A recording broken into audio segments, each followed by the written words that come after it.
Broadcasting live from the Zimmer Communications World Headquarters.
Bell, who's out on assignment, she missed the big news yesterday. I'm wondering what Stephanie Bell's going to have to say about O.J. Simpson passing. We'll see what Ashley has to say, along with producer Hannah, John Marsh, and Brian Hauswirth. Hey, welcome in.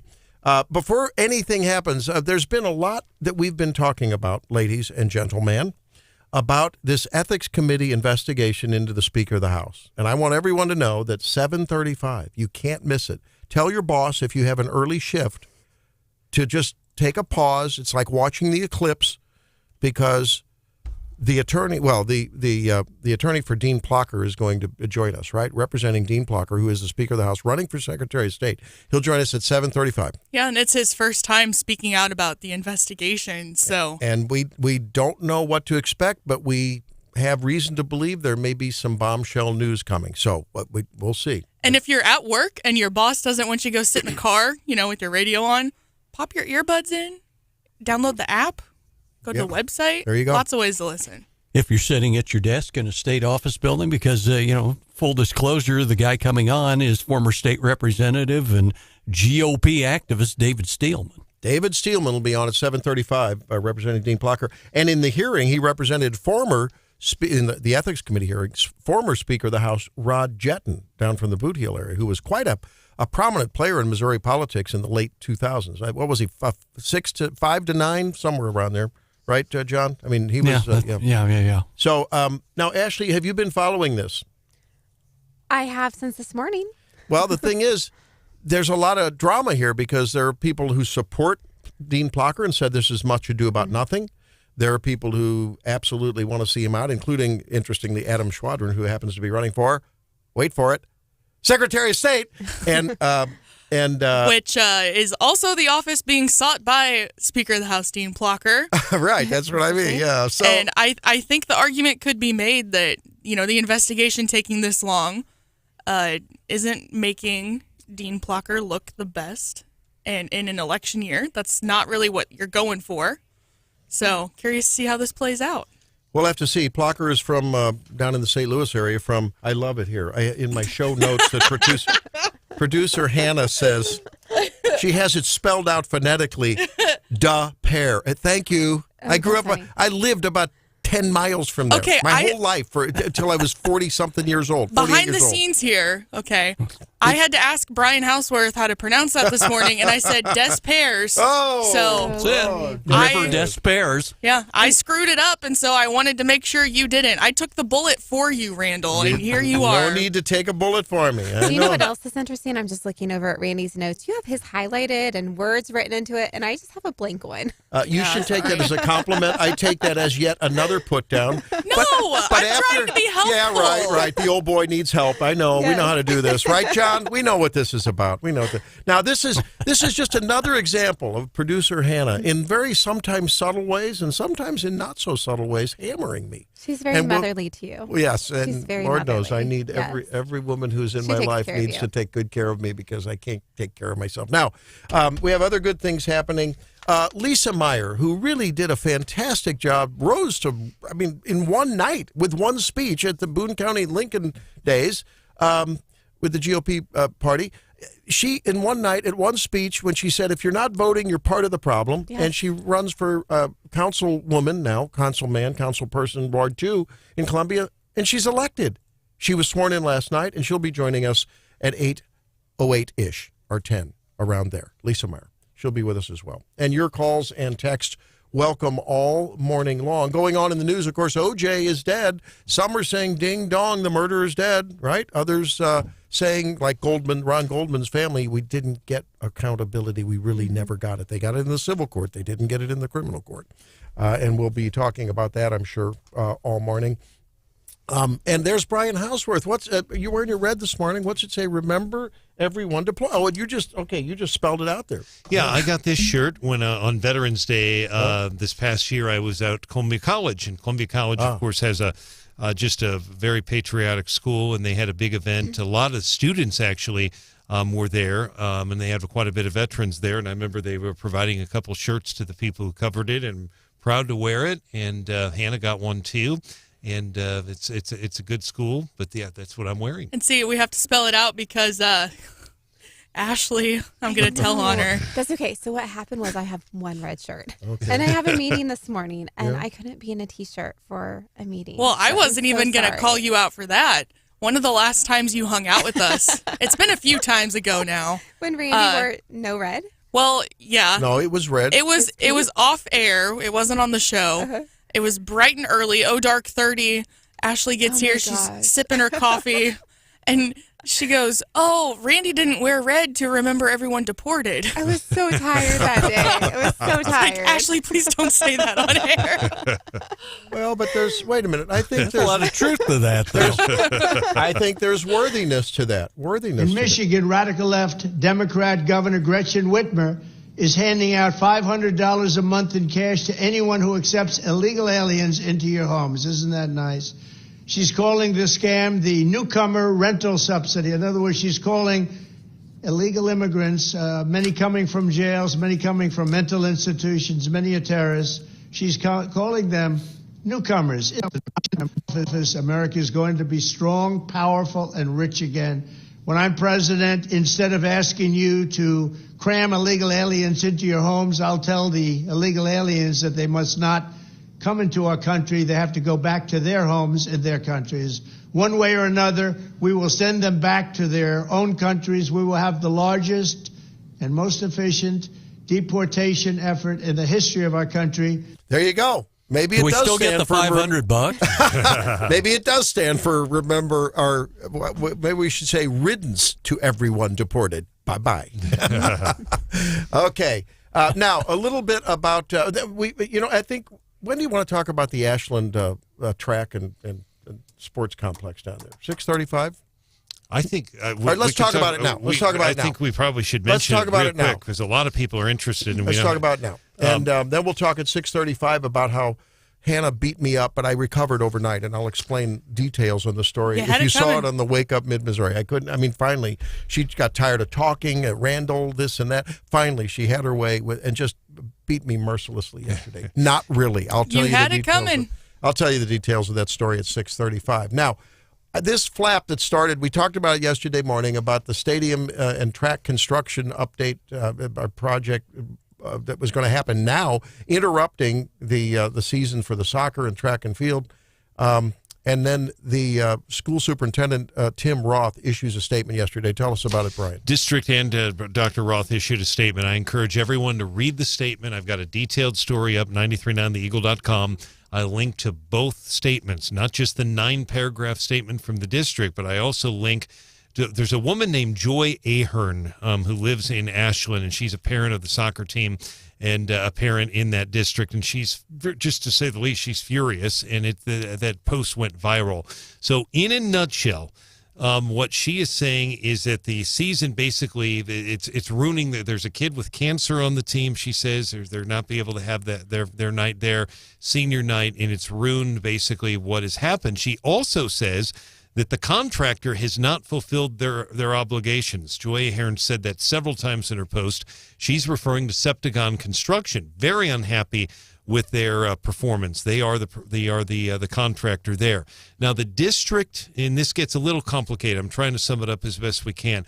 It has to do with the temperature, and then they have to have it has to be a certain amount of temperature. I linked to all that, and then 3 weeks after that, the district is insisting here. None of these girls' home soccer games are being canceled for the rest of the season. They're being moved to a different location. One of which is a charity game honoring a student who passed away a couple months ago. That's right. Exactly. And but they're saying they all will be there. And here's the biggest point. The district is saying that for the last 6 months, they have provided updates at the school board meeting and in public, lengthy discussions. Obviously, looking at these posts from parents, they didn't know anything about it, so they were not at the meeting. So, there was a time where even here at the Eagle, we had reporters who covered some of these school board meetings in Ashland. I wish we had people there. We have our hands full with the crime in Columbia and the stuff we're covering in Columbia, but it'd been nice to have somebody down there. But the bottom line is they're saying, look, we've talked about it for 6 months in open, in detail. The parents are saying they have not. So it's just a stalemate. The parents are upset. Mason Neff is just look at Mason Neff's post in that viral. He's a parent there. He's furious. You know what? The big question isn't being answered in this communication.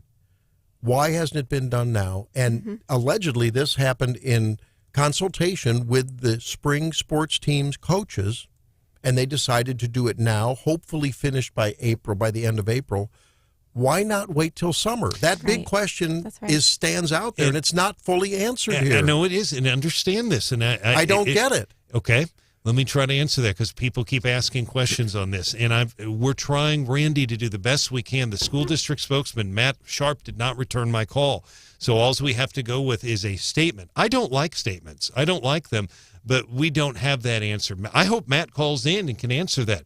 But we don't know that. And the bottom line is, if you read the statement, they're insisting this has to be done now. They're not backing down from that. So they're basically saying it needs to be done now, that the parents were aware of it. And if the coaches, you look at that, they're saying the coaches It implies that the coaches were complicit with this. 24 hours notice before their season. And so, I'm a Southern Boone parent. I don't have a kid in this fight, but this is ridiculous. And also part of this track has to be redone. It was already, part of it was done in the fall. So it was either done incorrectly or something happened. But also their claims of 45 degrees or above. If you look at the weather for the next few weeks, it's below 45 degrees. Correct. And you're displacing two separate teams. We wouldn't do this to fall sports. We could do this in the summer when practice isn't going on. I mean, there's a lot of ways around this. This was a very poor decision. And the track team has like 100 athletes. Yes. Right? That's a whole lot of kids. And then they said they're going to, while other school districts are stepping in, they mentioned New Bloomfield. Well, that's a 15 to 20 minute bus ride. Easily, You're taking away time from these kids. You're putting kids on the highway if they want to drive there. You're putting them on back roads to get to the school. Like, that is a complete displacement of these kids. And Dr. Emmel, I would just add one thing very quickly, but very important. You are correct. They don't say it in the press release, but it is clear in the press release something with Septagon happened with that track. Something wasn't done correctly. So whatever they have to fix is being done. But Ahern is basically saying that Septagon has a bad record of getting deadlines done. But the parents, my question is, parents, were none of them at the school board? Because the school board is saying, look, we've been talking about it for 6 months. So there's a clear difference. And none of these parents seem to know anything about it. So the district, while they may have talked about it in school board meeting, dozens and dozens. I mean, her post went viral.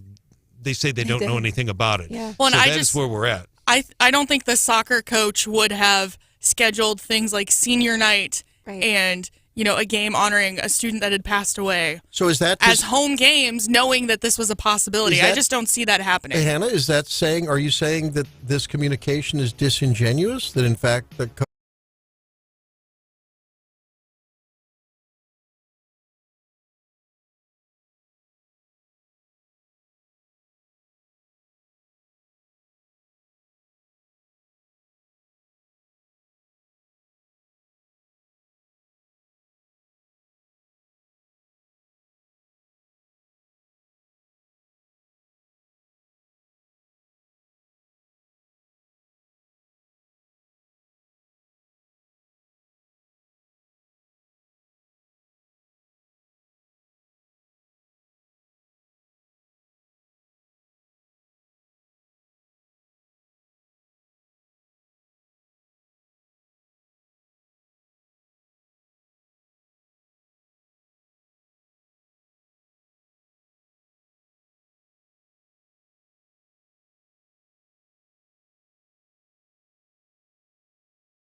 That's right. Well, that was an O.J. Simpson juror who, in a contemporaneous interview, now says that 90% of that jury, only 2 of whom were white, back in 1994, I think was that trial, or was it 96, John? Everyone watched it. It was riveting. 150 million people watched that. I remember our office paused while we watched it. We had a couple of African-American employees. They applauded. Everyone else was standing aghast. Many said that back in that trial of O.J. Simpson, that the data, the evidence was clearly damning, but the prosecution screwed it up, and Johnny Cochran said, if it don't fit, you gotta acquit. Remember that famous line?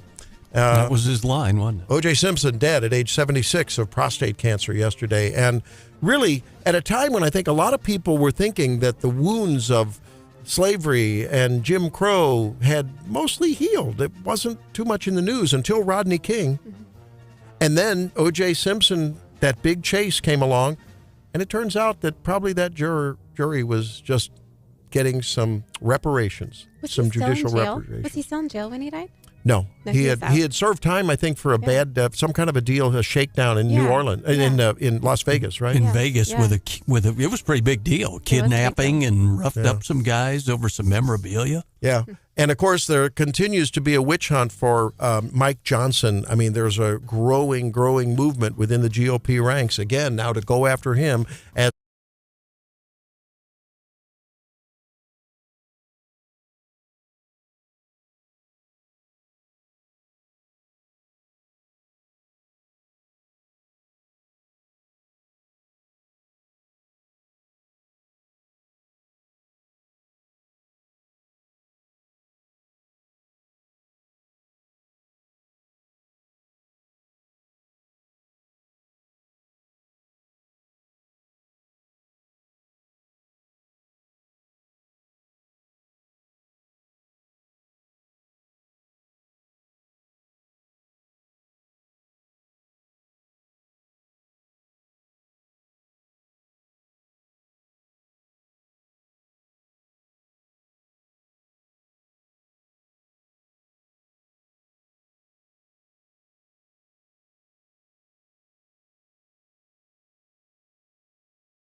Assembly, his position being in flux, being in limbo, I think throws a big pall on the negotiations that ultimately will, it's not a matter of if, they will occur. Mm-hmm. And a lot of people are saying, why has it taken so long? I know when we've talked with our friend Scott Fawn on Monday, every Monday, he's like, what, it took longer to do this ethics investigation than the Warren Commission met. You know, I mean, it's a pretty good metaphorical statement on that.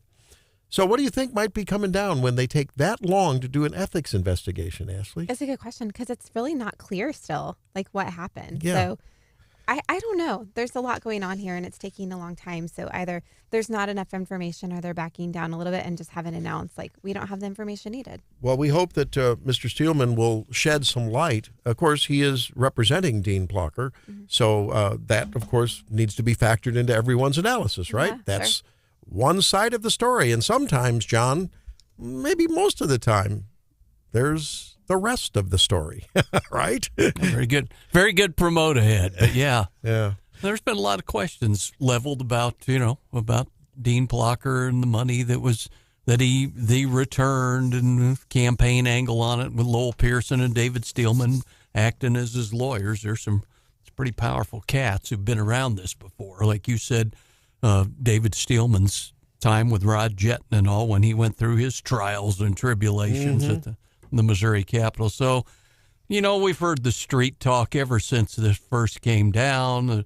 He won't be allowed to even gavel the session to order. Well, he's there. Well, by Christmas time, something will happen with this. And then it was like, well, then by spring break, he won't be back after spring break. So, kind of trite, but stay tuned. Well, it's about more than potentially allegedly double dipping on reimbursement for travel expenses, right? The travel expenses were paid, I guess, by his campaign.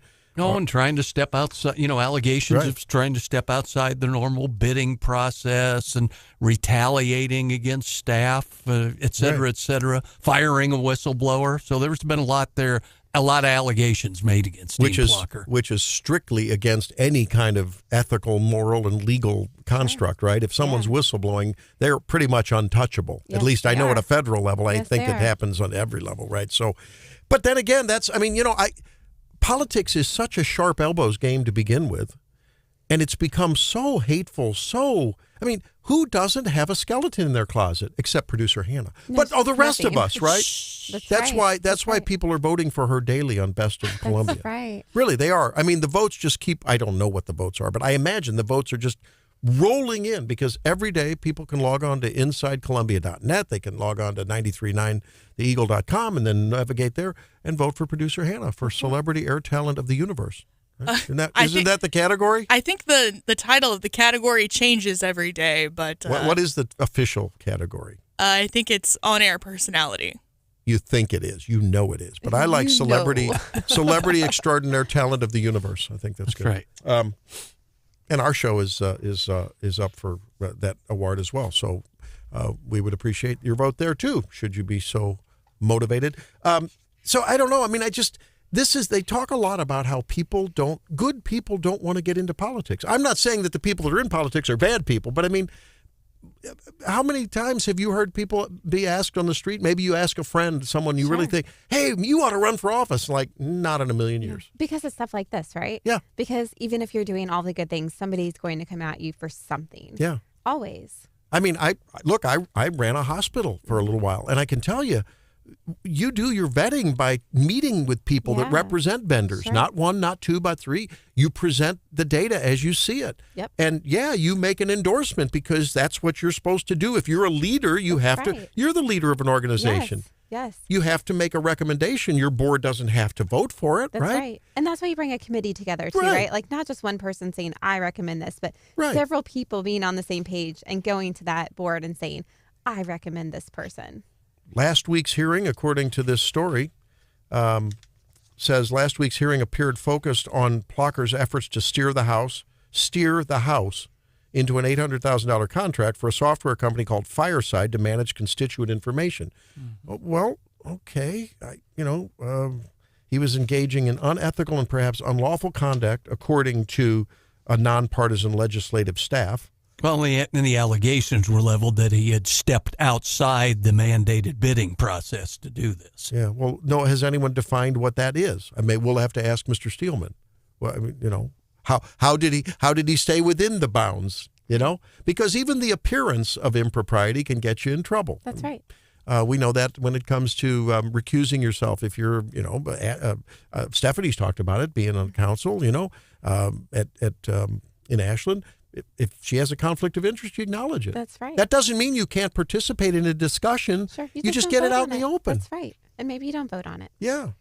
So sunlight is a good sanitizer. Well, yesterday we had a lot of fun. I had some fun anyway, and boy, did my wife and I have some gut-busting laughter last night.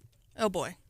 So what happened yesterday? I had to leave the show a little bit early because for 4 or 5 years I've been struggling with can't get the vision in one eye just perfect. It's okay, but annoying, just not perfect. And finally I figured, okay, there's something going on here. Went to the people at Missouri Eye Consultants and figured out, okay, you got a cataract there. Not a Lincoln Continental, but a cataract. Oh, okay, now the Asian American. Oh, the old joke. Trouble with me. What was that? The old joke. Yeah. And so we went in for cataract surgery yesterday. Nathan Hemmis did a great job over there at the surgery center on Forum. He's unbelievable. You know Nathan? Yes, he's unbelievable. Amazing human being. And so you go in with a 7-minute operation, your world is changed. And my kids were kidding me, saying, because they watched the Associated, Dad, would you make sure that Dr. Hesseman puts in a rose-colored lens? I'm like, what's that all about? I'm just a realist, John. I'm not negative. I'm a realist. Sometimes smart aleck kids. Yeah, I know. I can't believe these adult children. They think they can get away with that, and they do very often. So afterwards, I wonder where they get that from. So when you go in to get surgery, they start at the front door. Like, which eye is it? Okay, they put a little slash across your right eye. In this case, the right eye. Every time you talk to someone, every time you say hi to someone, they're putting a hash mark across that slash, which eye, so that they don't do it on the wrong eye. Okay, that's because wrong side surgery is not a good thing. And so I couldn't get it off of there. So we went to Cafe Berlin afterwards because you're just you're not even out. They give you a little happy juice, but you're awake. And sure. I mean, it's amazing. You're looking at this thing and it's sort of like, John, I think it sort of presages what it's like when that white light, after it's all over, the white light comes in. Yeah. You're looking at this white light and you get, stuff's happening and all of a sudden they're done. And so my eye is still a little bit dilated, and I had this bruisey looking thing, plus the betadine, the iodine solution, made it look like a bruise, and I thought I'd have some fun. So I took a selfie, and I thought Hannah would be proud of me for that. But then I thought, I'm going to have some fun with Hannah. Stephanie would have been proud of you. Yeah. Yes. And I made light of the fact that, no, actually, Hannah does not beat me up. But you were known as Hammer Time Hannah, is that right? Yeah, when I played softball growing up. But no, I am very glad that the Wake Up Mid-Missouri fam understands our sense of humor. Yeah. Because I don't think anyone actually believed you, which is nice. Yeah. I didn't have to defend myself in that way. I said, on Wake Up Mid-Missouri, don't tangle with producer Hannah. This is what happens when you oppose student loan debt forgiveness, which, by the way, Joe Biden announced this morning it's happening. $87 billion. It is happening. I got an email saying, hey, if you want to be part of this, you need to call and some of your loans can be consolidated. 270,000 people apparently will benefit, but not producer Hannah? I was going to say, I didn't get any emails. You didn't qualify. So I thought it was fun. Dilated pupil, brow bruise. HR going to hear about this. On that note, too, do you feel like you were being punked yesterday? Like, how many people can put a Sharpie mark on this guy's forehead? Yeah, I know, I did. It's like they have an office bet going on. How many people can get in there? But thank you for all the fun comments. I mean, I think everyone had a lot of fun with this. And what was it? Time for a nickname. Hannah the Barbarian. Hannah, producer of pain. Hannah Apocalypse. Well, yeah, and then speaking of smart Alex, the star of the Gary Nolan show, Brian Hansen, had to weigh in. Yeah. I saw that. He posts some photo of an ankle injury and says, "Watch out for her. Look what happened a couple years ago when I dissed her on air." No. Come on, guys. That's mean. It's Hammer Time Hannah. Things like that follow a person around for a while. Mike Ivey says, I'm sure you deserved it. Probably. Abigail says, what? Hashtag whatever. Not Hannah Banana. That's funny. Well, thank you all for that. So I wanted to make sure everyone knows everything's good here on Wake Up Mid-Missouri land. Everything's good. And the eye is working spectacularly. It's amazing. I mean, you think about miracles of modern medicine. Mm-hmm. That is a slam dunk. That's a chip shot for these docs, Right. Dr. Hessman, I said, man, he said, do you want a multifocal, a trifocal, or this or that? And we went through all the different kinds of lens that they can put in. I said, I want the one that's a chip shot for you. Mm-hmm. And everything's a chip shot for him. But of course, he's so But good. apparently you can get multifocal lens implants. The problem is you start at night, you get like halos and glares and stuff. I just wanted to restore my nearsightedness so then I can go back to my contacts or glasses, whatever, and see far and everything's good. So I still can't believe you can already drive. That just blows my mind that you can go in and then the next day you can drive. I mean, yesterday afternoon, there was like a little film, like if you were looking through, I don't know, like wax paper or something, not that thick, but, and then by evening, I was seeing really clearly. And this morning I woke up and I mean to tell you, it's literally like That's night crazy. and day. It's when fantastic. I pulled in this morning a little before you, I was looking for the bat, and I didn't see it in the parking lot, your badass truck.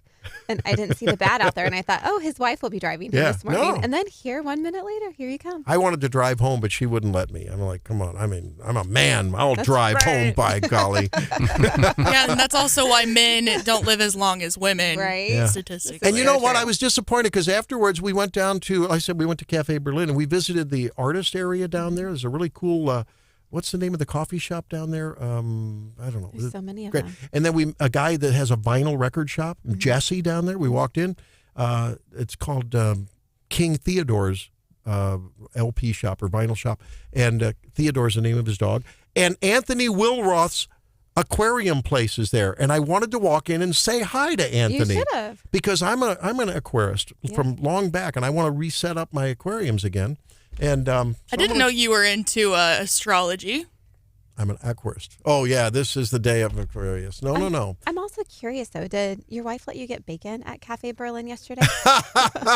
No, I don't know. It was like blue cheese, Swiss blue cheese grits with spinach and nice stuff and pulled pork. I forget what it was called. Blue Boy or something. They have the best biscuits and gravy there. Very good, yeah. Yes. I wasn't going to do biscuits because they don't let you exercise strenuously for like a couple weeks. So I don't know what I'm going to do. I want to drop down and do 50 push-ups. They won't let me. No, you can't do that. Can't do it. Don't want to have a retinal detachment. But kudos to the whole staff there at the Surgery Center and Forum and Dr. Nathan Hessman. And the optometrist who got me there, Dr. Skrabarczyk, does a great job. Great. He's on there over at Forum. Yeah. So great Really job. great team. But no, Really Hannah great didn't beat me up. All is good. And just wanted everyone to know. When we come back.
this down for you. I feel good on this Feel Good Friday because we still live in a country where, at least in many states, one-party consent in recording conversations is still allowable. That's here in Missouri. And apparently wherever this conversation took place between one of James O'Keefe, remember O'Keefe was in charge of Veritas, Project Veritas. They were the ones that remember that famous video of one of the big shots, I think it may have been the head of Planned Parenthood, sitting with a glass of wine, talking about how they selectively aborted babies to harvest certain body parts for research. That blew open the whole abortion discussion, right? And, of course, we don't feel good about talking about that kind of grisly stuff, but we feel good about the fact that there are people who are, and I know, John, you have to, I think, have some positive feelings about the fact there are investigative journalists out there who are, it may seem a little dirty, but they're getting the story, right? And I think now James O'Keefe is on his own with the O'Keefe Media Group. OMG, isn't that a great name for the group? Isn't that Great name. So he's talking there. That was the Federal Reserve principal economist, and this guy's in the Aurel Hismo is his name, principal economist at Real Estate and Finance section. He does some of the speech writing for who? Jerome Powell, who Trump nominated and kept in office. And here Trump nominated, Biden kept him in office. And that was just a comment about how he's just defiant. He's just oppositionally defiant. Whatever Trump wanted him to do when he was working for Trump or under Trump, he wasn't working under Trump. They're supposed to be independent. He would do the opposite. Interesting. And later on, he says he's going to be the savior. Now, this is the guy that's writing part of the speeches for Jerome Powell, the head of the Fed. Here's what he said about their feelings. And this really, he ends up speaking for the entire Fed, essentially, in his level, at least. Here's what he says about their thoughts about Donald Trump in governance. So the feeling is this, that, we don't want Trump to be in government. Right. We don't want Trump to be in government. This is the principal economist at the Federal Reserve. You don't think that philosophy impacts policy? Okay, but wait, there's more. Powell is woke. Powell is woke. He's talking about, they talk about climate change and how he's bringing all these kind of things that we just go at, And this infuriates me. I saw this the other night and I was like, I was going to detach my retina. I was so upset about this. You got it, Hannah? Play this. Nope, we don't have it. Okay. He talks about Powell. He says, we're thankful that Powell is bringing in climate change people, and we're trying to devise policy that's around that, and we hope that, that'll, it is just unbelievable. Later on, we can play it later on if we have time. Later on, he talks about Fed insiders, all of whom there's no conservatives there. They think conservatives are dumb. They think they're out there. And when the woman asks him, does that mean you discriminate against conservatives? Well, it depends how out there they are.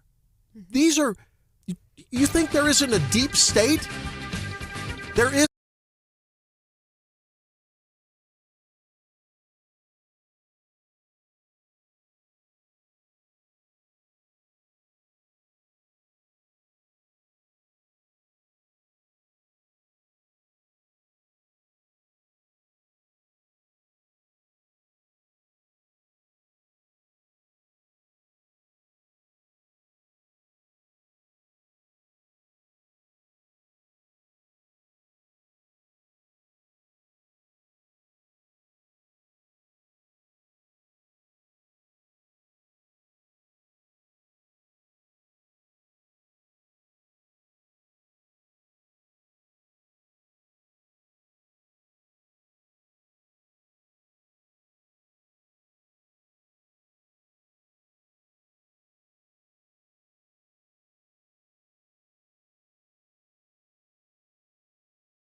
fun here on a Feel Good Friday. Wearing our red, well, almost. Except me. That's okay. We'll give Dr. Ashley Emmel a pass because her practice is involved in 3 nominating categories, right, for Best of Columbia? We are. Wow. We are. That's got to be a record What somewhere. are they?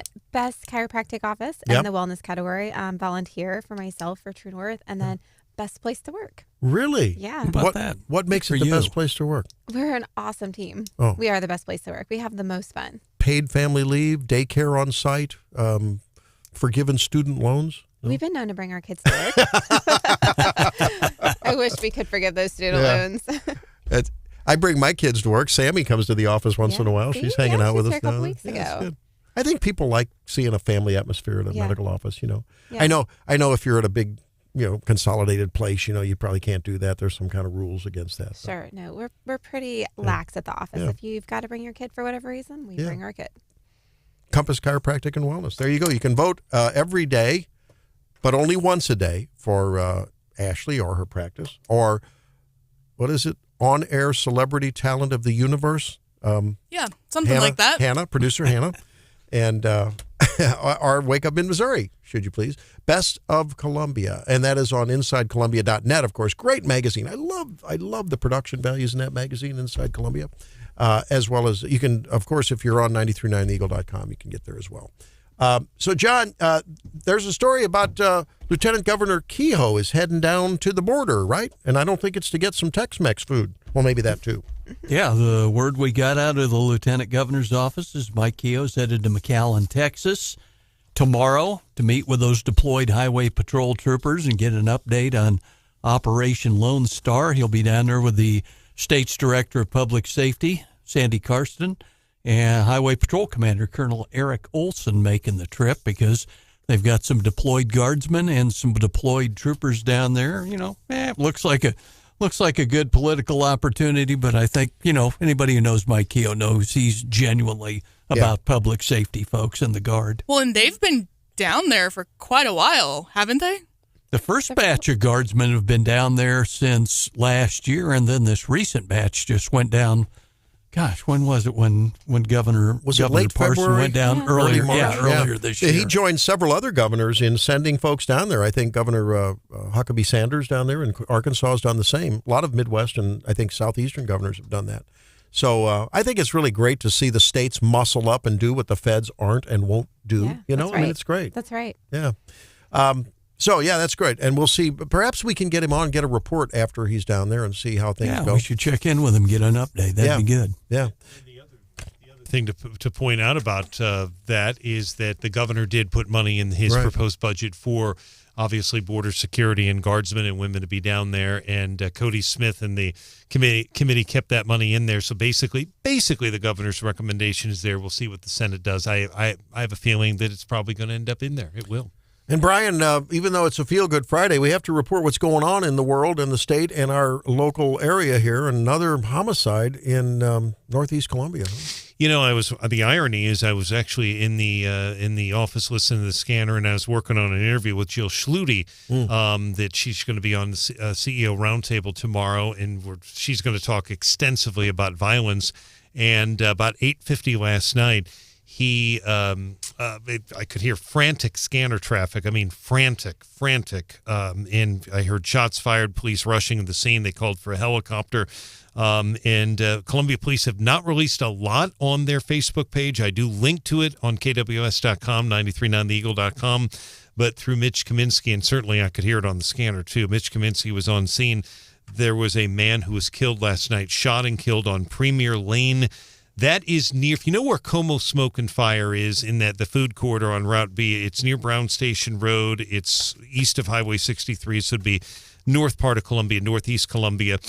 2 men are suspects. They are considered armed and dangerous. We don't have suspect descriptions right now because the police have not released anything like that. But they're searching a wooded area. They had a helicopter there, but they have not found these 2 as of yet. So just this week alone, Randy and Dr. Emmel, in Columbia, we had a man's throat cut in Douglas Park, stabbed 20 times and shot with a taser. And the suspect is accused of laughing about it it's on tape. He did laugh about it in the interrogation room. Horrific murder. We have a guy last night shot to death. Don't have any idea why. I've got a picture up of apparently a pretty decent residential area. No word on a motive. No word if it was random, but they're looking for them. And then another story that really hasn't gotten a whole lot of attention that ties in with violence is we had a homeless man here in Columbia allegedly threatened to behead students at the Islamic Center in Columbia this week, banging on the door. Huh? Working on a story on that, but it's just it's so horrific. The judge in this case, Kimberly Shaw, has ordered him to remain be jailed without bond. But he was talking like, come out, see your grandpa. I mean, really, and he apparently had methamphetamines on him as well. It was hard to follow, but he said he wanted to cut their heads off. That's in the court document. So, while we have so many positive things in Columbia and Boone County, Dr. Emmelyn Ashland, of course, so many positive things, this crime is a serious, legitimate issue. It is a serious, legitimate issue. Yeah. I'm going to say it louder for those in the back. It is a serious, legitimate issue. And if you don't understand that, tune in tomorrow morning at 7, hear what the police chief has to say. And now that I have, I was talking about walking by Will Roth's aquarium shop yesterday. Thought I might stop in, say hi, and learn. And so one of our listeners says, no, there's Aqualon in Fulton. I'll be going there because Anthony Wilroth is very vocal about the fact that the problem with the crime in this city is the police. It's not the criminals. It's the police. So I won't be attending his. Yeah. You've got some thoughts about criminality, being a mom with young kids. Yeah. I mean, we have to get it under control. I've never seen in my life as much crime or murders. I don't even know if this year is a record so far of how many murders have taken place in this town. But on the weekends, my kids want to go shopping and do stuff. I will go to Jeff City or other towns because I feel like it is safer for them. I feel like when I'm in town shopping, especially at the stores I want to go to, the bigger stores, I feel like I'm constantly looking over my shoulder, being extra aware of, the surroundings and people around. But I just feel like there's no place safe anymore in town to go. There are so many stores that, off of Conley where there have been shootings and killings lately. Those stores and those areas are the ones we want to go to. This started last summer, really, when there was the shooting up at the Hy-Vee gas station, right? Up near the bluffs there, right? Yes. And that sort of, for me, started the drumbeat of like, what's going on around here? Oh, that's a one-off. And then you keep reporting one after another. It's a carjacking last week, and then there's the murder the week before. I mean, it seems to be, it's accelerating. Yes, it's so scary. And to Dr. Emmel's point, you're absolutely right. That was the homicide, and that suspect, one of them, this was two guys getting into a shootout. This was about a year ago at the Hy-Vee gas station off of Conley Road, and one of them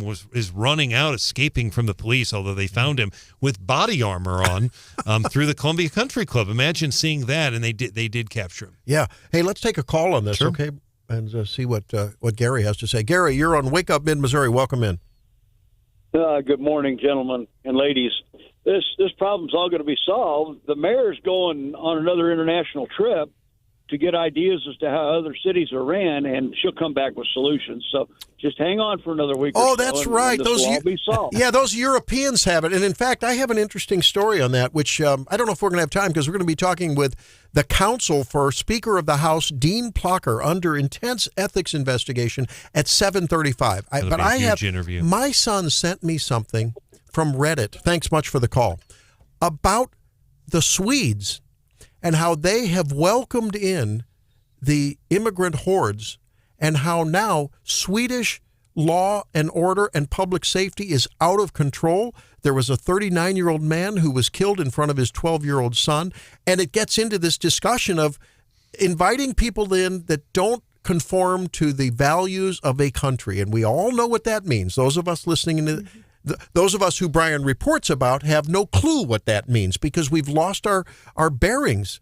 Our compass is not on true north. Only Ashley Emmel's charity is on true north. I mean, it's horrid what a permissive society can result in. Well, right? And that's where we're at now. And I think there's something else here very important to note, and they'll talk about it a little more on the CEO Roundtable on 93.9 The Eagle tomorrow morning at 7. But the surveillance cameras, guys, are huge. And see, the witnesses are intimidated. Mitch actually had a story. Mitch was on twice last night on 17. And his secondary story, because he didn't know he was going to be assigned to breaking news, but it was about the surveillance cameras. I've got a story on it as well today. The chief is saying that surveillance cameras in Douglas Park were huge because the witnesses, there were people that saw it. Obviously, this guy getting his throat cut, stabbed 20 times, people saw it. They don't necessarily have to testify now because it's all on video camera. And that gets back. Do you guys remember something called Fusus? Remember Fusus downtown? And it was like a failed project, essentially, right? Well, it was controversial, wasn't it? It was an opt-in. The police could go to a store and say, hey, there was something going on in here. Can we access your security footage without having to go through the walking into the store, paperwork, blah, blah, blah. Right? Exactly. The Douglas Park, that's spot on. The Douglas Park surveillance cameras have been there for a number of years because they were worried about people coming forward. But what Fusus was primarily aimed at downtown. But by the way, the mayor did vote for Fusus. Yeah. Mayor of Buffalo did vote with at the urging of the police chief. Nick Foster in the 4th Ward changed his vote, by the way, and he voted against it because people in the audience. But if you remember, Will Roth and people in the audience that didn't like it, they thought this was wrong, and there were several people at the podium that said these surveillance cameras were racist. Remember that? Yeah, I remember. They're racist just because they're. Why is crime automatically when you call out a criminal? What relationship does that have to do with racism? It's illogical. It's preposterous. You have to be smoking something. You have to be shooting something to say automatically a perpetrator on a camera, and you say there's a perpetrator on the camera. Without reference, because the police, only if they're looking for a suspect do they say that. Well, that's true. And they also can use it because sometimes they're going to recognize the people right away, but if they can't get the camera footage right away, it's pretty rare. This guy that was accused of killing the murder in Douglas Park on Monday night, he stayed at the scene with the body. Yeah. That is very rare. Most of the time they're running away. So they would have caught him no matter what. Yeah. But the bottom line is those surveillance cameras help. And we'll see what happens. But the chief talks about that in detail tomorrow. Before Hannah beats me up for not getting out on time again, your words again. We're past that point. That you mentioned the important 3 words. This is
Oh boy, that doesn't really roll off the Can we- tongue very Hammer well. time. Can we play Hannah. the hammer time music? Hammer time. What's up, Hannah? You can't touch this. Going way back in the day into the Wake Up archives, we used to do something that we called the Moment of the Day. And it was essentially highlighting basically the story of someone doing something dumb. And we did that every day. This is Moment of the Day-esque, and unfortunately it involves our lovely U.S. Navy, which of course we're wearing red today to remember everyone deployed. We support our troops on this show, but the Navy really stepped in it this week on social media, and they went viral for all the wrong reasons. John, did you see this? It was pretty crazy. Yeah, they had posted a really nice photo of a commander shooting a rifle. There's the ocean in the background. He's got his sunglasses on. He looks real cool. Until you realize that the scope on his rifle is mounted backwards. And nobody caught this before posting the photo. Oh. So it has since been deleted. Go figure. But yeah, that was what went viral on social media this week, and it prompted the Marines posting a very similar photo with the scope mounted appropriately. Oh my gosh. And they were just kind of poking fun at the Navy, I think, all in good fun. But how embarrassing for our United States Navy. Well, remember the picture with Obama during one of the campaigns where he was trying to shoot a gun and it just looked so lame. I mean, he just clearly wasn't comfortable with, I think it was a rifle of some type. And I think when politicians try to look like macho Marines, it doesn't ever Doesn't work out work. well. But this is a Navy commander. This isn't a Just ask politician. Just ask Dick Cheney's hunting partner about that. Gosh, bless his That's heart. right. That's right. So yeah, a little embarrassing for U.S. Navy, but we love them anyways, right? We do. Yeah. Do we have, there was this story about the librarians maybe fearing prison because they were books being challenged or something, and if they're in the libraries. I can't believe the stuff that goes on, the hyperbolic stuff. We've got, crazy stories. I don't think we have enough time to cover that. But we do want to preview. If you have chance, make sure that you stay tuned. Listen on the app, on the web, however you get in touch with us on KWS.com, on 939theeagle.com, the app, because in just a few minutes, we're going to be talking with the counsel for Speaker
You had a wardrobe malfunction. I did. Right? I did. Okay. Well, that's okay.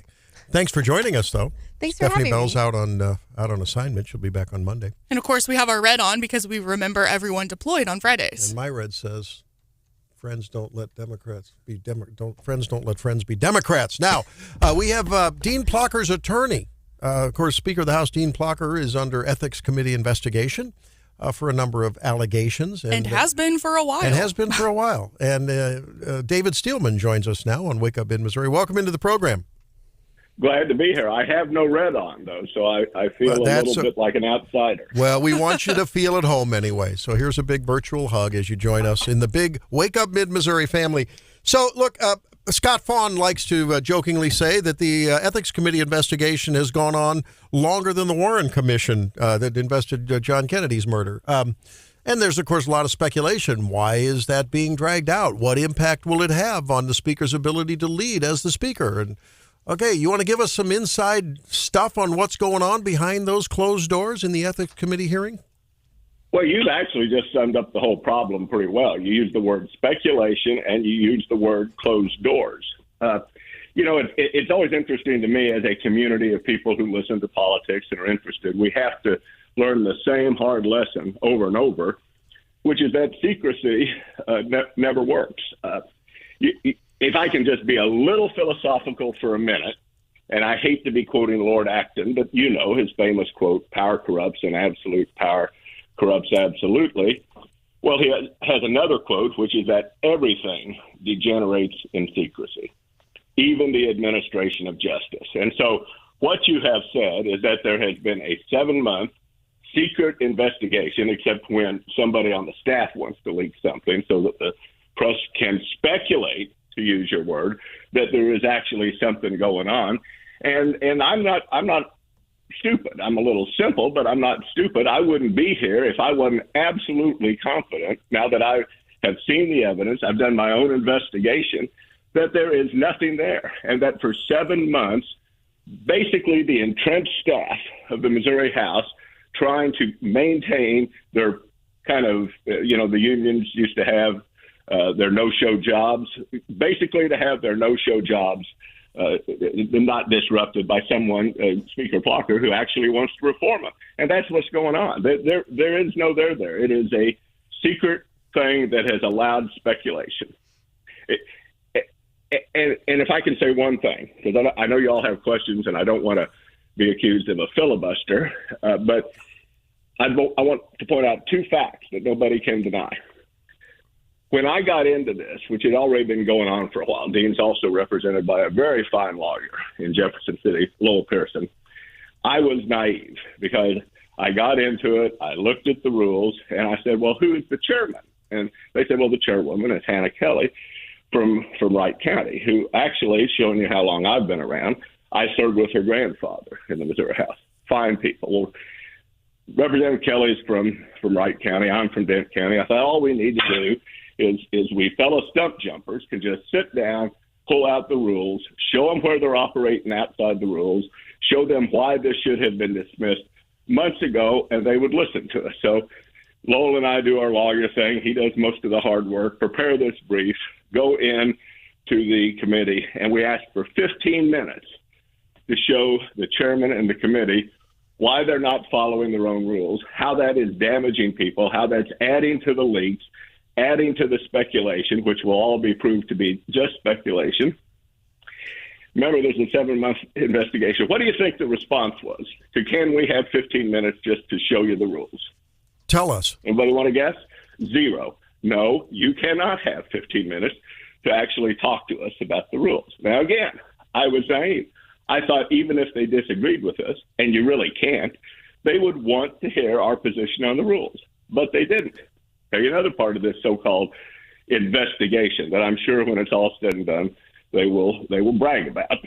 The serious allegations. You've got the allegations on the 700, which I hope we can talk about briefly, because those I don't even consider serious allegations.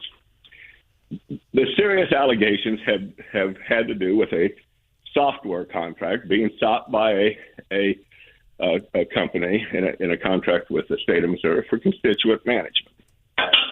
All of this started when the clerk of the House wrote a letter, which I don't know why John Barget and Associates haven't sued her for defamation, wrote a letter accusing John Barget and Dean Plocher of some activity that she said was possibly illegal. Now, that sounds like a pretty serious allegation, doesn't it? Now, let me ask you this. If you were conducting an investigation into the allegations of that letter, who would you go talk to? You'd go talk to John Barget, wouldn't you? You would go talk to the person and say, did any of this happen? Of course. How could this happen? In this investigation, after it had been going on for months, and after I got involved, John Barget voluntarily asked to go before the committee. I found out that he had never been talked to. He asked to go before the committee. They actually stalled his appearance off. This is all in email and can be shown. He was scheduled to appear. They stalled it off so they could hear some other witnesses who could bring them some innuendo and rumor instead of talking to the first person who had facts. It was months into the investigation before they talked to the person with firsthand knowledge. And that gives you an example of how it's been conducted, and they've allowed leaks. People who have appeared in front of the committee have been pilloried by the press. People have been allowed to speculate. Well, you can't have a 7-month investigation unless something's going on. All of this because they have failed to follow rules, and they have failed to be transparent, and they have maintained this cloak of secrecy, which was designed to protect people who have had scurrilous accusations made against them. From the accusations, they have transported it and transformed it so all the secrecy has become as an excuse for the press to speculate endlessly about non-existent corruption. David, I want to follow up Councilor Steelman with a couple of follow-up questions, 2 very quick questions. One on the chair herself, and I'll get to Hannah Kelly in a moment, but more importantly, the software contract is really at the crust of this. And when the Missouri Independent, specifically one reporter, Jason Hancock, he's written several articles about that contract, in quoted members of the House on that. I'm going to ask you about the software contract first. Was there anything done improperly by the speaker regarding this software contract? Well, of course not. And let me elaborate just a minute. There couldn't be. The inability of the committee, and I'm not talking about the committee members, because let me tell you, I've been in the House, and when a committee chairman and her lawyer go off the rails, it is damned hard for a regular committee member to get it back on track. But in Missouri, this would never have been what's called a sole source contract. The speaker can't give this contract. The accounts chairman couldn't give this contract. It would eventually have to go to the Office of Administration for bids and an RFP. So the whole premise that anything improper could have been done, it wasn't done. But the premise that it could have been done and allowed a contract to be let doesn't exist in Missouri law. All right, Councilor, I'm going to follow up just very quickly. And I appreciate the answer on that. The House Ethics Committee is meeting Monday in Jefferson City at 4:30. Obviously, we're going to be in mid-April at that point. What's your sense on the chair? You've hinted that you're critical of the chair, Hannah Kelly, who's a Republican, a member of the Speaker's own party. What is it about her on this? What is it about the way she's conducting the hearings that you don't like? Well, not following the rules first, which I think is pretty reasonable. The rules are designed to allow a quick decision on these sort of meritorious things. Taking 7 months, not talking to the chief witness, allowing staff to continue to leak out names, which have been allowed to speculate. Now, as to why that is, I still have to believe the best of Representative Kelly. As I said, I've known her family for years. I've known Hannah for years. I thought, well, when I got involved in this, she would be interested in some sort of fair play and due process. But either she has knowingly and willfully allowed the rules of the Ethics Committee to be used to defame people, Dean Plocher and other people, or she is the victim of absolutely the worst legal advice that has ever been given to a Missouri House chairman. Which it is, maybe time will tell.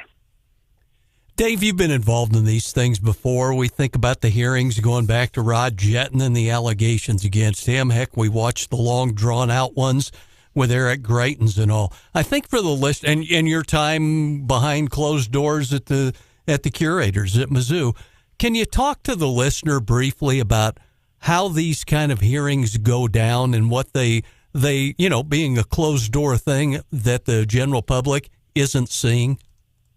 Well, in general, and I think I've been pretty consistent on this, including voting no on a few closed meetings at the curators. In general, the closed meetings, there are times you have to be closed if you're talking about personnel, et cetera. But in general, the closed meetings are all too often used by governmental bodies to have discussions that simply couldn't stand the heat of the light of day. I mean, in this particular case, the closed meetings have been used for people to go in front of the committee and spread rumor and innuendo and to leak the names that staff wanted to be leaked of people so they could savage them in the press. We learn it over and over and over again. We see all this. I mean, Thomas Jefferson used to talk about how the blood of democracy is information, and yet we still have people in position of authority who simply don't want to answer for what their actions are, and they have their meetings in secrecy. I'm not going to say there aren't some reasons for it, but they're damn rare. Again, I'll say it. Everything degenerates in secrecy. Okay, Mr. Steelman, look, I got to ask you in all due respect, and I think to cover a question that many hearing this interview might say, and that's like, boy, Mr. Steelman's talked an awful lot about process. And I'm just playing devil's advocate here, but we need to ask you. Well, hang on. We need to ask you, what about the core allegation? What about taxpayers being asked to pay for $4,000 or $5,000 of travel expenses? What about firing a whistleblower? I mean, I need to ask that just from a fair and balanced perspective. Well, I think you do, and I'm glad you caught me up on that because you're right. I get too much into process because I'm kind of an old timer. I think the rules matter. I think this country has been held together by process. I think the U.S. Constitution, talking about due process, our founding fathers actually meant what they said, and that it is important to not allow people to just spread lies about people. But you are right. Now, let me talk about the core allegation. The idea that a whistleblower was fired is absurdly laughable. In fact, one of the witnesses that appeared before the committee, and I know what he said because we have an affidavit from him, says that he interviewed this alleged whistleblower while he was still employed and asked him if he knew of anything wrong. And the answer was no. There's been nobody blowing any whistles. There's been nothing done wrong. This, again, is the action of a staff who wants to keep a job without a boss. Now, your other allegation on the expense account, and that is where facts are known because they were admitted to Dean Plocher way before I got involved. It would have taken about a day to investigate, not 7 months.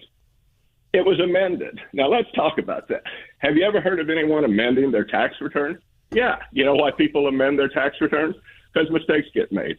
You want to check the Missouri Ethics Commission and see how many people have amended their campaign finance? Not dozens, hundreds, because mistakes are made. You know, I was asked about this on a radio show, and I hadn't even met Dean Plocher at the time. And they said, well, what about these allegations on the expense account? I said, I've been around for 40 years. People make mistakes on their expense accounts. You have one person keeping an expense account, another person keeping a campaign account. He admitted he asked for and received reimbursements to which he was not entitled. He amended his return. Amendments are allowed because mistakes get made, and they've been repaid before a complaint was ever even filed. So don't tell me the complaint was filed to do something for the taxpayer. Hell's bells. They've spent $15,000 almost on an investigation that didn't even talk to the main witness, over $4,000 that had already been paid back.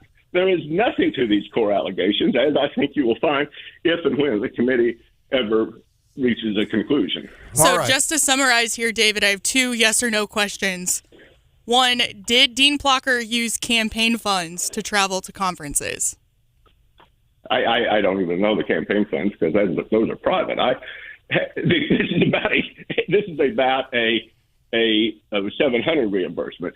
In fact, it is allowed to use campaign funds to travel to conference. So I don't know why, as his lawyer, I wouldn't ask him, have you used your credit card to buy lunch for people? I don't know who gave you that yes or no answer, but it's a silly question. It's a silly question. Former Representative Steelman and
Thinking she'd spotted an abandoned baby hedgehog on the side of the road, an animal lover in England gathered it up in a box, lined it with newspaper, took it home, gave it some cat food, and left it undisturbed overnight. But after she realized the next day it hadn't eaten, she took it to the local nature reserve, where managers realized it was not a hedgehog. Turns out the fluffy, spiky hedgehog-colored creature was actually the pom-pom from a winter beanie. But because the elderly rescuer kept her distance through the night, she hadn't noticed it had no eyes or ears. The same place had a similar rescue last year. An 8-year-old brought in what appeared to be a sick UK grass snake. At inspection, turned out to be a silver bullet expandable garden hose. Well, that's the rest of that story, Dave Steelman. Deep fakes got nothing on those stories, I'm telling you. All right. When we come back, newly inducted 2nd Ward Councilwoman Lisa Meyer joins us here on Wake Up Mid-Missouri. We'll be right back.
newly elected and now truly a newly inducted part of the Columbia City Council, and that is Lisa Meyer, 2nd Ward Council. Do you prefer councilwoman, councilperson, councilman?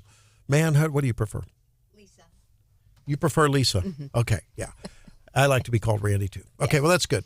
So last night was your ceremony, right? It was. And it was for me and also for Betsy Peters. And for Betsy well. Peters. Mm-hmm. So tell us about what's going through your head as you walk into the chamber and as that's going on. What did it feel like after what was a very, very, lots of boots on the ground work to get to know people, form relationships, and then they vote for you? A lot of gratitude. And it was special because there were several people there who helped work on the campaign who made a point to be there. I received some phone calls from people who were unable to make it, maybe watched it online or just couldn't get downtown. And it's such an honor, and I'm grateful for this opportunity. And when we were talking off air here before we got started, it was interesting. You mentioned the word serve. You had a prior life in medical, working in a medical office, and I think you're in realty as well. You mentioned serve, and that's an ethic that I think will serve you well because that's what the people expect. They don't expect to be talked down to. They expect service. Right. What does that mean to you in this role? How do you define service looking ahead now? Well, continuing to listen. I am building some focus groups, people that I've already had good conversations with within the ward, and then to do my best to follow through. One thing I want to focus on, there's a lot of really good things happening already in the city, a lot of good things that are happening already in process. But the safety is of great concern still, and connecting safety, making our streets safer, period. Okay. That we talk about that a lot. How, and again, I come at it from, I've been here a couple of years now, but really living here full time for only about a year plus. And I'm always very struck by whether I'm sitting in a restaurant and strike up a conversation with someone, or on air we get text, we get calls from people who said Columbia is not the place it was 10 years ago, 20 years ago, 30, however long they've been here. Sometimes as little as 10 years ago, which frightens me, frankly, because I'm thinking about when we were contemplating a move here, all of the where should you go in U.S., we knew we were going to come here. But obviously you sort of look at the ratings, and this was the place to come to. And I use the word past tense. I'm not sure. When they all talked about pros and cons, a lot of those articles said, culture, parks, blah, blah, blah, education, healthcare. But sort of on the horizon in that SWOT analysis was rising rates of crime. Isn't the public governance leaders, whether it's the mayor or the council, isn't it the prime directive, public safety? If you don't have safety, you have nothing else. I believe that it should be a core value. And it is actually one of the values that the city has. I just think that maybe some of the ways that we've approached it might not have been the best, but what we're doing, it's not about what we did in the past. We want to learn from the past. Okay, it's not about being hyper negative or depressed about where we are right now. So what are we going to do? And right now we've got to build a fully staffed professional police department. I believe that Chief Schluty is getting us in that direction. I think that the last vote to make some adjustments with pay is helping us head in the right direction. The other thing is I think we need to do a better job of communicating what we're doing, that it is a high priority. That voice from the council, I think, needs to be consistent. 2nd Ward Councilwoman, otherwise known as Lisa Meyer, joins us here on Wake Up Mid-Missouri. Lisa, during the campaign, you talked about how much you like to use the trails in Columbia and all, and we've seen the crime stories that have surrounded that with the people saying the trails are unsafe and all. Right. Just from that aspect, what would you like to see done there? Is there a solution? Well, I don't know if it's public yet, but we had a good conversation just last night after the induction, and that. So I'm happy for him, but I'm so sad he's leaving. Mike Griggs is retiring. This is hard for me. Have any of you ever had conversations or emails back and forth with Mike Griggs over your I think time. I talked to him on the afternoon show once. Yeah, I believe. Yeah. Top notch. Very top notch. So anytime I would email him about a matter, boom, it would be taken care Very of. responsive. Just a top notch professional. I believe that he and Chief Schluty and the head of Parks and Rec, Gabe, that they have all come up with some good ideas. Are they ideas that are right now just in discussion? We didn't take it any further. It was at the reception. So I thought we'll have more conversation about this afterwards. But it seems to me that many people had heard and relate to those concerns, and they definitely want to take some action. You've identified public safety as a priority for you. Mm-hmm. That's sort of the high-level strategic thought. Mm-hmm. Tactically, I have to ask you, you said in the response that learning from history is important, but we must move forward, yes. right?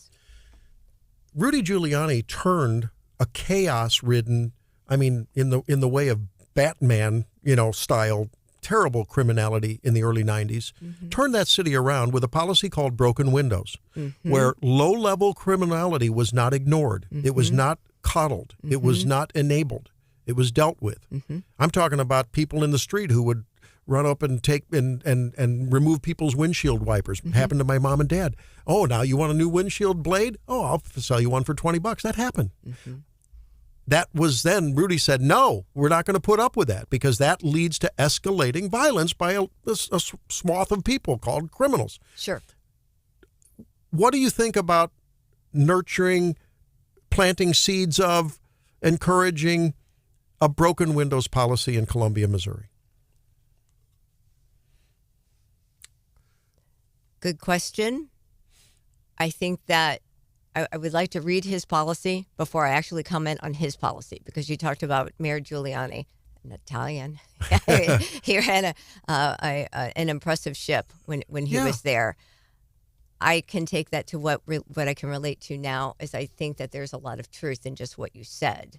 When you have what I'm talking philosophically, right? Okay, when you have a low level, someone who's going in that direction, there's a very good chance that they're going to continue in that direction. And learning about the ideology behind criminal behavior. I've talked to people on the other side of that who are in a completely healthy place now through into action, if you will. And I think that having really set healthy accountability and rule of law is what you're talking about. And I think that makes terrific sense. And again, so I've caught some heck on the text, but I want to know what your opinion is. Because I think Barbara Buffalo is known for being more of a liberally minded person. I think there's no doubt about it. The council is liberal. We're building homeless shelters. We're ignoring decrepit, rundown cars that were for a while until it burned, sitting around in various places in the town. And there's a lot of thought about what can we do to lift people out of poverty, lift them out of homelessness if they want to. So I don't get the sense that in the council presently there's a both and. Like, okay, we'll concede we can do the social nurturing that needs to go on and can rehab people that are in the valley. But can't you have, on the other hand, that stick? Can't you have a carrot and a stick at the same time? I don't hear that coming from the council. Well, my first council meeting is on Monday, and I want to get an opportunity to meet with everyone and start our walk together. And I do believe that I'm going to be a different voice. I do think it's important that I listen to them as well, and that we work together. I'm a big believer in private battles, public victories. This is our city and our community. And when you look at the surveys about what citizens were concerned about, I think going as far back as maybe 2003, don't quote me on that date. Okay. Safety continued to increase as a concern. Yeah. So this isn't my campaign slogan. This is what the people are saying. And we need to listen, and we need to do something about it. Well, I hope you'll do a favor, and I think I can speak for many in the audience here. Those of us who want accountability, and maybe who don't give to the homeless person who's comically on the corner of whatever.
that they'll take the opportunity to call. But if you have a thought about this, if you haven't heard, I mean, there was a message that went on about the sudden announcement that track and field and soccer season will be just interrupted for the sudden completion of the stadium track and field improvements there in Ashland.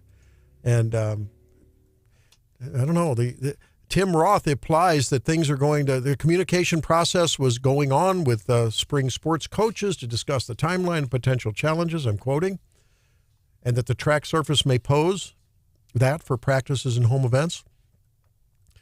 And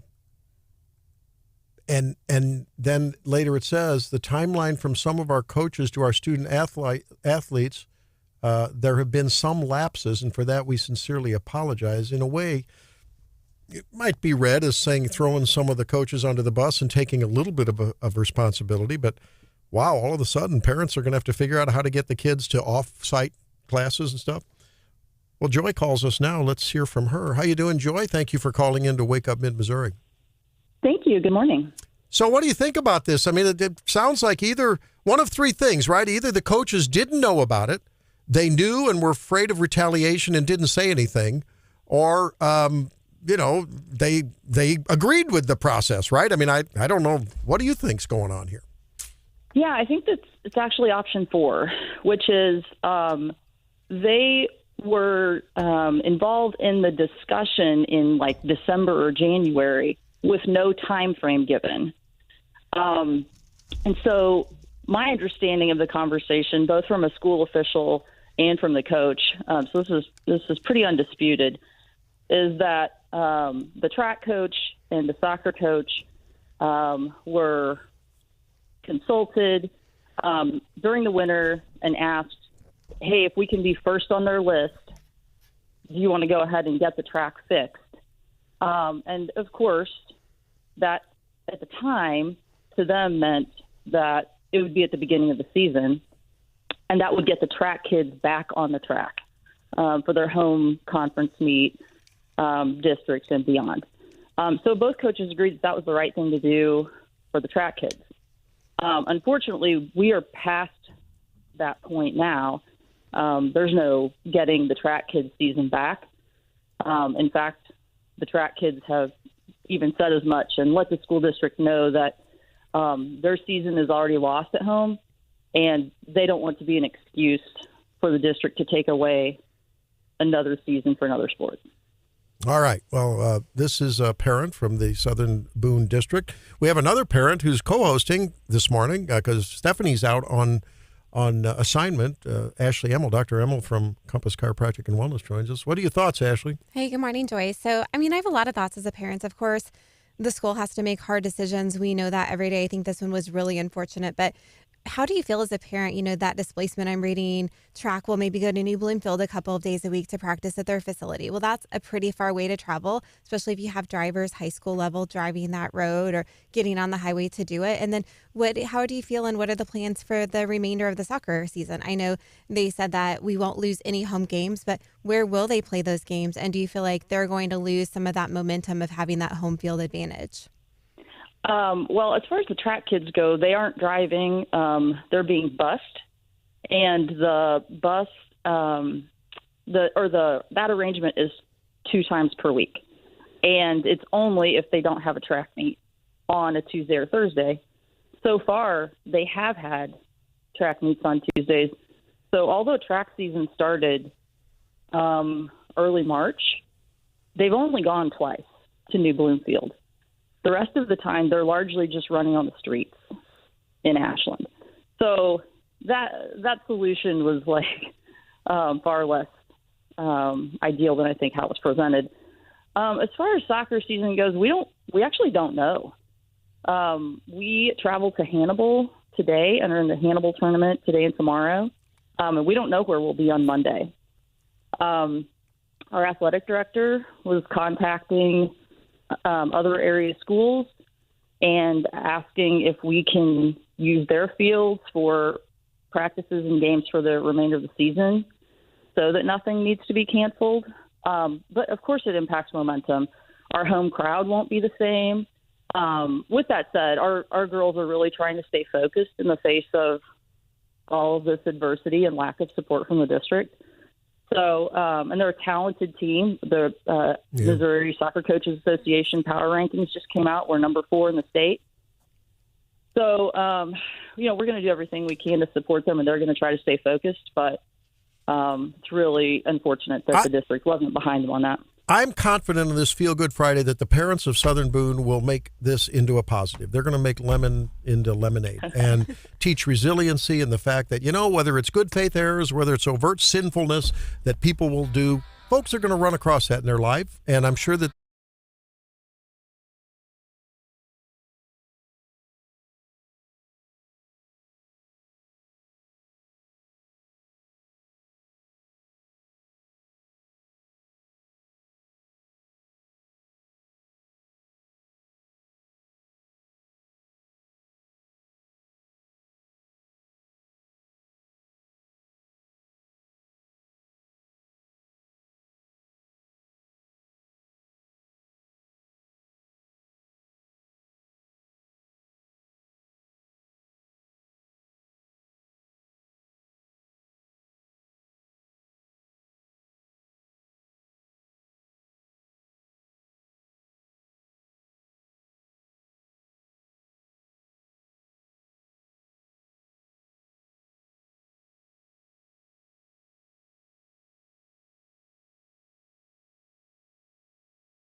monitoring the text line. Let's start with guest co-host Ashley Emmel from Compass Chiropractic and Wellness. Winners and losers. I'm going to start with winners. I'm going to nominate Compass Chiropractic as a winner, nominated in 3 categories for Inside, Best of Columbia, and we just have a darn good team. So shout out to my team. You guys are awesome. I appreciate you. We love all the patients that come and all the people that we get to help. There you go.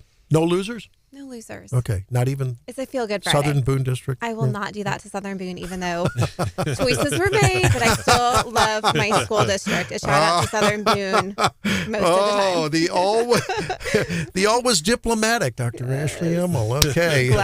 John Marsh, who's on your winners and losers list? I've got a winner and a loser. How about the Kansas City Royals in sole possession of the longest winning streak in Major League Baseball? Woo-hoo. After sweeping the Stros yesterday at the K? And our losers would be this week the Texas transplants who Versailles police say stole a pickup and then ripped the door off the ATM in Versailles and drove off in a getaway car not to be seen again. Hannah, how about in your world? Winners and losers.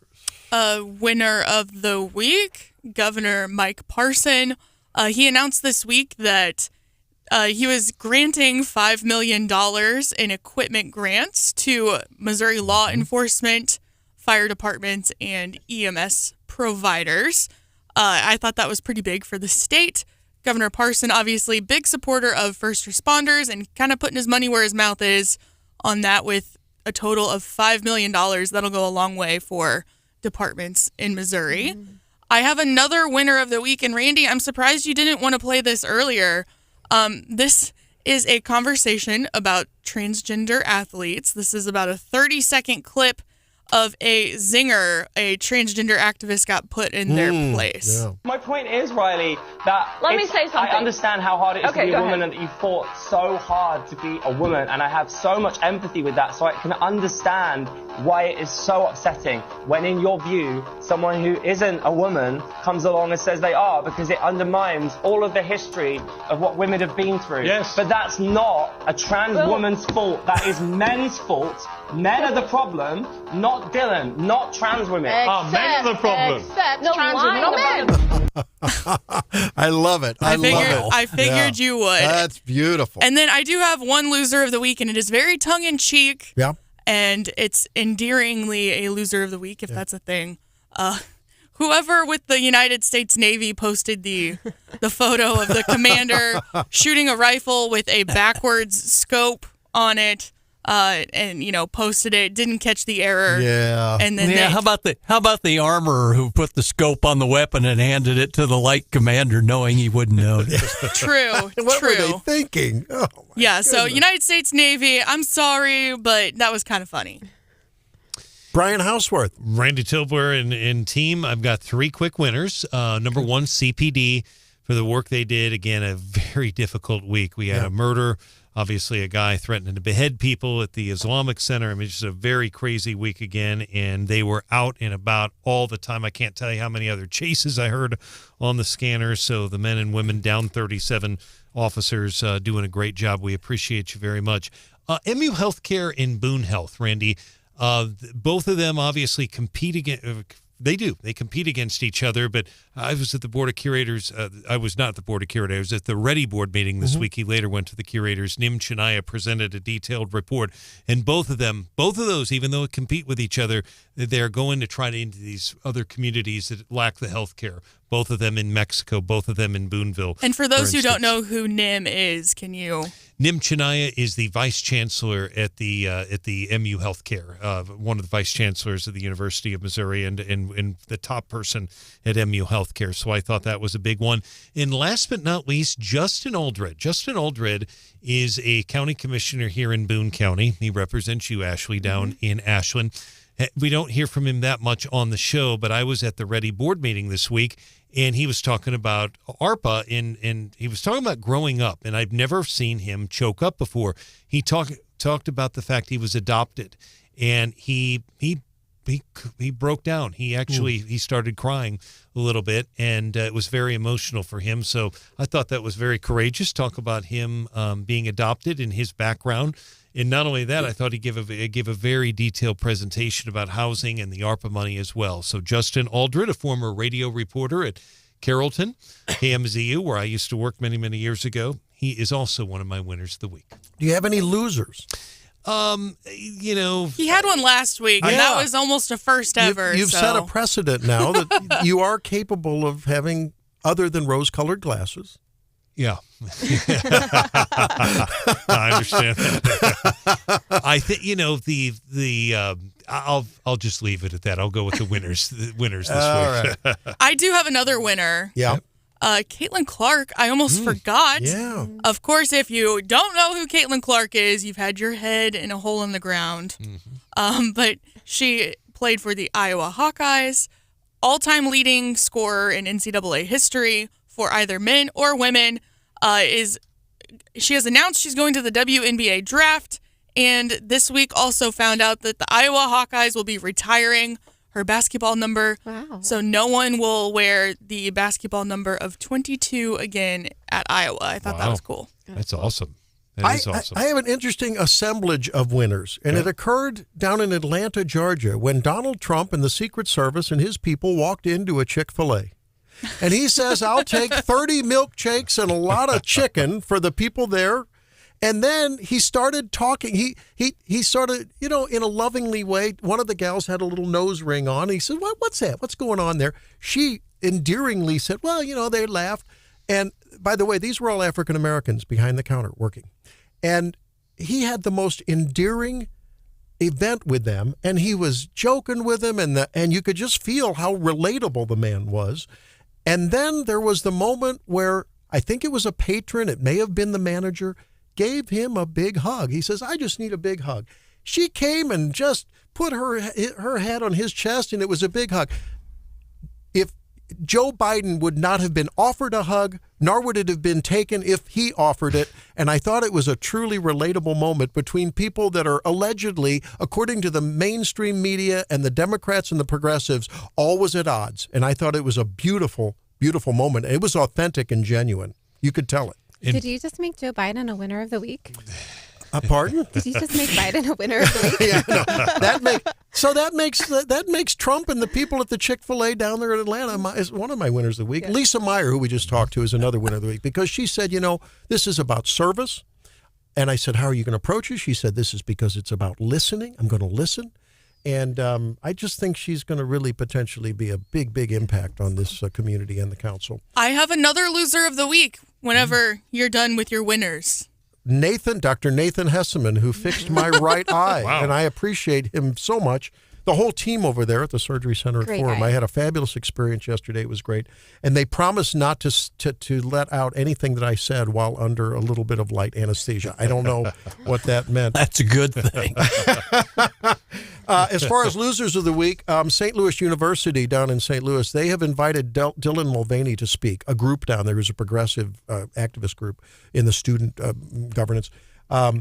Wasn't Dylan there once before? Well, I don't know. Isn't that where you get booed at? Dylan's going to speak down there at the same auditorium where Matt Walsh was denied speaking during COVID. That's what it was. For various reasons, they used COVID and capacity as an excuse. Shame on them. Shame on them. You don't reject a conservative and take a progressive whack job like Dylan Mulvaney. And the other losers of the week are the hardworking people of this country who didn't go to college, didn't assimilate loan, but will be asked to pay the bills, as will their progeny for those who get student loan forgiveness.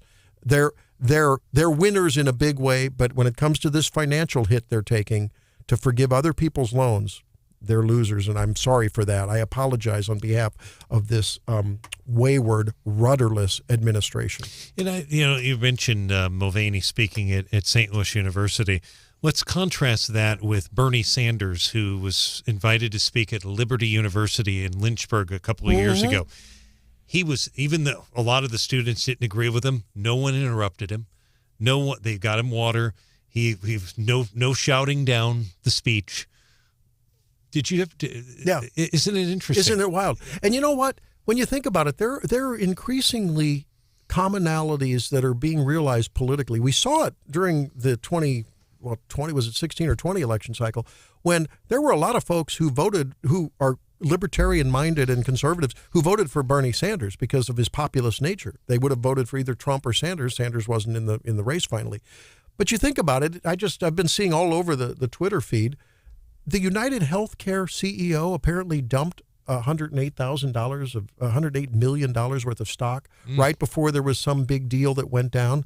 Another tweet I have where, the CEOs of these companies, and I can tell you daily, as I am now trying to help people navigate their insurance, personally trying to do pre-authorization, watching these insurance companies, it's not about a profit. It's about an immoral behavior of immoral levels of profits. I sound like Bernie Sanders. And denying and denying and denying. And you all know what I mean. You need an MRI for your shoulder. You need an MRI. You can't raise it past 30 degrees. Well, have you done the home exercises? Have you gotten the physical therapy? Have you done this? You need the darn MRI. They're rationing care. They're taking your money. Shame on them. They are losers every week in my book. And now it's coming out with the absurd salaries these people are making. There's a lane for the voice of Bernie Sanders. In my point, and you're spot on about these things going on. I'm sure it's happened to some of our listeners, but Bernie Sanders on the far left and Josh Hawley on the far right have essentially said what you just said about these salaries and the costs of these medicines like diabetes. I mean, it's the kind of populism from the far right and the far left. But Hawley and Sanders have basically said the same thing on this. Yeah. I almost forgot to read a winner of the week nomination that we got earlier in the week. This comes to us from the texter, 874-9390. His name is Jeff. He said, I know it's early in the week, but I have a winner of the week. The Jamestown Fire Department, the Missouri State Highway Patrol, the Missouri Department of Conservation, Montauk County Sheriff's Department, and all of the other volunteers that helped find my 14-year-old nephew Saturday night into Sunday morning. Wow. So thankful for that. And then there's this story about the Mizzou gymnast who qualified for an NCAA championship, right? Mara, what is it? Titarzalaj? I don't know how you pronounce it, but great. She individually qualified for the NCAA championship on Monday. Have you been to one of their meets? She'll be competing on the bars after her MU team fell just short of a semifinal berth last Sunday. So we wish her the best. So she's from the Netherlands. Wow. It's amazing. Awesome. My breaking news loser of the week I found as I was scrolling through Facebook here. The Golden Bachelor. Anyone remember that show? Oh, yeah. Yeah. Of course, a spinoff of the popular The Bachelor show. But it was the golden version, meaning everyone there was above a certain age. But the first couple to have gotten married from that first season of the show have just announced that they're getting a divorce only 3 months into their marriage. Surprising. That's a shame. Oh, you're gotta be kidding. Is there really time's a-wasting. Is there really a big surprise about that one after all? I mean, the way these things are concocted, who knows? And what exactly? Jesse Palmer is the host of that. I know a lot of our listeners watch the show The Bachelor, but I had it on in the newsroom one night because I need to keep it on for breaking news. And Jesse Palmer's the host, and literally the only thing I see that guy do is come out and say, when you're ready, ladies, say your final goodbyes. Does that guy do any? Is that? I'd love to get paid millions of dollars. Literally, does he do anything else, lady? When you're ready, and then your final. He's got a greenhouse going at home, Brian, where he grows all the roses they hand out. When you're ready. What a gig! All right. So when we come back, we've got some leftovers.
leftovers. I see you don't need to play it. I've got that. Yeah, there you go. Got Maybe any the morning show host thought it was an 8-day-old chicken nugget and ate it.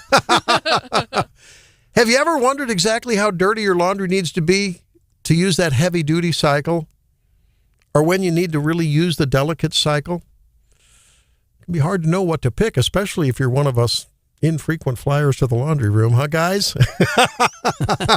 John, you know about that, right? I'm always told to use the water saver cycle. According to Patrick Richardson, a.k.a. the laundry evangelist, that's the beautiful thing about America. There's a niche for everyone, right? The laundry evangelist. That's good. I only use the express cycle, he told Raj Punjabi and Noah Mickelson, the co-host of HuffPost. Am I doing it wrong? It's long enough to get your clothes clean, but it's short enough not to cause any damage. I don't think of the washing machine as causing damage. Does it really damage? That's the same one we use, the water, basically the water saver function, which doesn't run as long and use as much water. What does Dr. Ashley use? I use all of the water because I will tell you with an HE washer, I have had shirts that I don't know about you guys, but when I brush my teeth, I always get toothpaste on my shirt, and it does not even get the toothpaste out. So I use extra water, and I do an extra long cycle. Do you have a thoroughly modern, eco-friendly, global climate warming, no carbon footprint machine? I don't know what it is. Because you need to get some little less potent toothpaste, maybe. Something. This guy wrote a book called Laundry Love. He needs to get a life. Dirty items, even soiled diapers, will be completely cleaned and sanitized by using the express cycle. Wow. Which also may be named a quick wash or 30-minute wash on some machines. But you have to be careful if you use a pod or something on a quick cycle, too, because it won't dissolve all of it or it'll get stuck to your clothes. I don't know. Do you use a pod or do you use... I just know that when my washing machine hits the spin cycle, it shakes my entire house. That's a good washing machine. But I'm renting, so not my problem. All right, so there you go. I thought you'd want to know that. Not my wife.